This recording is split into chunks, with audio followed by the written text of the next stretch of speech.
Donc bonjour Alan, on se trouve à côté du Carpodium du Conseil Général pour les estivales numériques.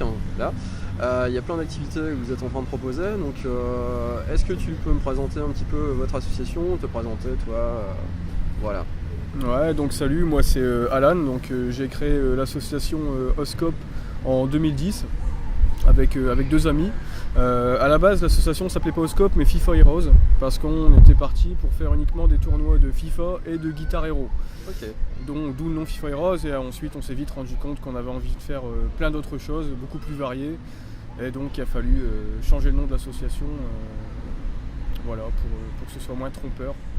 Ok. Pour montrer qu'on avait des activités très variées autour du jeu vidéo. Et donc Oscope, ça signifie? On se console comme on peut.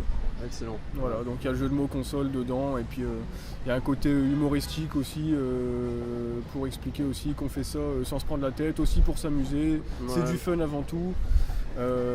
C'est de la découverte, de l'amusement, donc on se console comme on peut. Voilà. Ça reprend un peu l'esprit des jeux de mots qu'on trouvait dans les magazines informatiques de l'époque. Ouais, exactement. Je vois que vous êtes plutôt axé sur le rétro gaming, donc est-ce que tu peux expliquer un petit peu le concept en quelques mots? Ouais, donc surtout rétro gaming, mais aussi jeux actuels, hein. Okay, on brasse large sous toutes les époques. Mais comme on tourne tous autour de la trentaine en fait dans l'asso, on est 5 membres. On a commencé les jeux vidéo fin des années 80, début 90, on est resté accroché à cette époque-là. Et c'est vrai que c'est quand même notre période de prédilection, et voilà, on a des petits coups de cœur pour ces jeux-là, ces jeux anciens. Ouais, moi aussi je reste accroché à mes anciens jeux, les tout premiers, etc. Est-ce que tu as une explication par rapport à ça? Est-ce que c'est je sais pas, c'est lié au sentiment qu'on avait à l'époque, ou bien c'était mieux avant, le truc un peu vieux con mais, en premier lieu, je pense qu'il y a déjà une forte proportion de nostalgie, hein. C'est un peu une Madeleine de Proust en fait, le rétro gaming, hein, parce que quand tu joues à un jeu auquel tu jouais il y a 20-25 ans, souvent tu te souviens où tu étais, avec quel pote, limite tu te souviens des odeurs de cuisine, tout. Donc tu as une réminiscence en fait de souvenirs. Ouais. Il n'y a pas beaucoup d'objets en fait qui peuvent permettre ça, parce que tu revis l'expérience, une expérience passée, et en plus voilà, tu te remémores l'environnement, l'instant, donc je pense qu'il y a une bonne part de ça. Et puis aussi la simplicité des jeux qui sont peut-être plus abordables, c'était plus direct, il y avait moins de boutons. Je pense que c'est un peu tout ça, quoi. Maintenant à notre âge qui commence à être un petit peu avancé, on a moins de temps, on préfère des jeux assez rapides à jouer, assez courts, qui demandent moins d'investissement peut-être. Ouais, c'est vrai que ça fait du bien de se replonger. Là, je viens de faire une partie de Red Bull Island, j'ai repris 20 ans dans la tronche, quoi. Ouais. Voilà, c'est fantastique, 2 boutons, une manette, et tout va bien, quoi. Il n'y a pas besoin de plus. Et là moi c'est mon jeu préféré, donc le tien, si tu avais un jeu, si tu devais garder qu'un jeu, si tu devais garder qu'une seule console ou un seul ordinateur.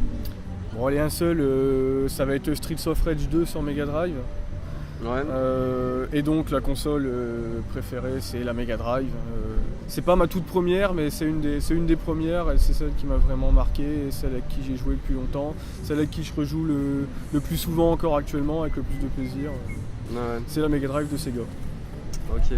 On va parler pro parce que tu fais pas que t'es pas que membre de cet asso. Donc tu travailles pour je fais pas de bêtises, pour la médiathèque départementale. Si, c'est une bêtise, mais c'est pas bien méchant. C'est la bibliothèque des Annonciades, donc voilà, la bibliothèque municipale de Boulogne-sur-Mer. D'accord. Est-ce que tu intègres les jeux vidéo dans cette pratique? Quelle place ça peut avoir en bibliothèque? Alors nous au niveau de la bibliothèque de Boulogne, on a commencé les animations autour du jeu vidéo en 2012. Tout simplement parce que c'est un mouvement qui se met en place tout doucement dans les bibliothèques et médiathèques en France. Inclure du jeu vidéo, que ce soit dans les collections pour de l'usage en direct, de la consultation sur place. Il y a d'autres médiathèques qui proposent aussi du prêt, comme pour du prêt de livres ou de CD, de DVD, ils prêtent des jeux vidéo. Ouais. C'est parfaitement légitime à mon sens, hein. Le jeu vidéo, c'est un objet culturel à part entière. Qui est rentré dans tous les foyers français, qui permet aussi de faire participer les gens entre eux, de communiquer entre eux.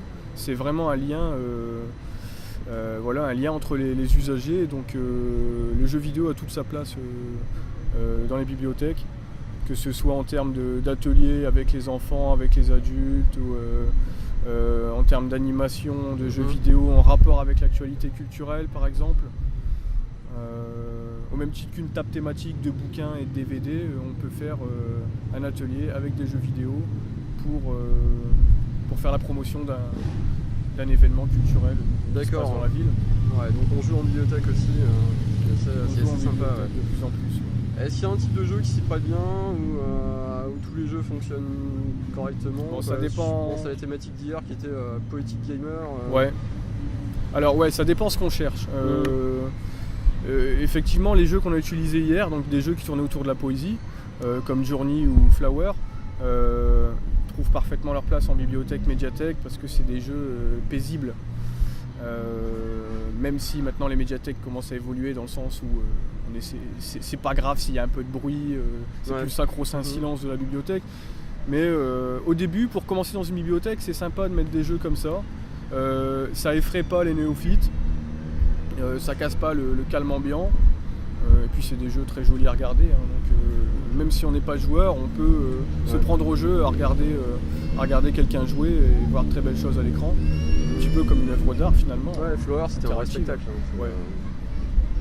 Ouais, et puis en plus c'est l'été, donc des fleurs, des belles couleurs, on était parfaitement dans l'état d'esprit du moment.